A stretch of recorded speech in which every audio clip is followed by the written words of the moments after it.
Un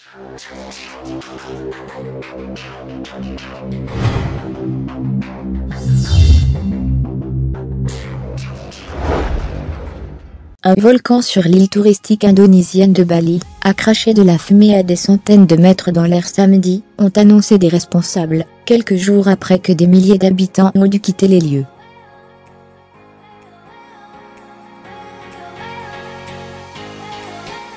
Le mont Agung crachait de la fumée, jusqu'à 1,500 mètres au-dessus de son sommet, 2 fois plus haut que mardi, lorsque la fumée a contraint à l'exode les personnes vivant près de la montagne.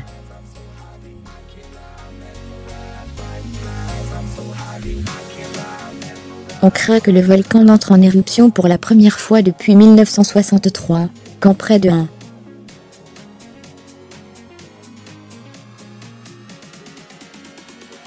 600 personnes avaient trouvé la mort. Les personnes vivant à moins de 7,5 km du volcan ont été évacuées, a indiqué le volcanologue Jode Suantika, conseillant aux habitants de rester calmes.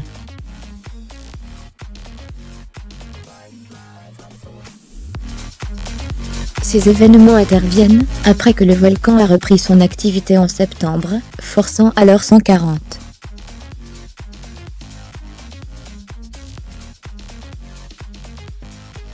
000 personnes à fuir la zone. Beaucoup d'entre eux sont depuis rentrés chez eux après l'affaiblissement de l'activité du volcan, mais la fumée des derniers jours a provoqué le départ de 25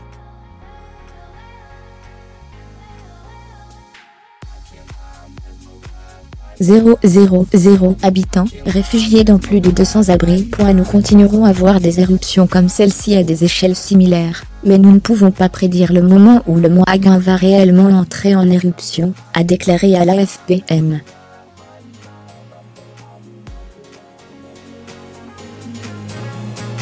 Suantika. Le niveau d'alerte du volcan reste au second le plus élevé, a-t-il ajouté.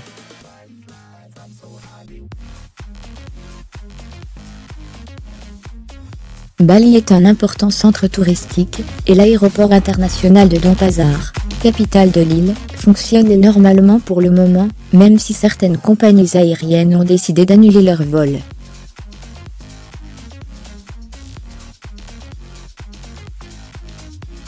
L'Indonésie est située sur la ceinture de feu du Pacifique, où la collision de plaques tectoniques cause de fréquents séismes, et une importante activité volcanique.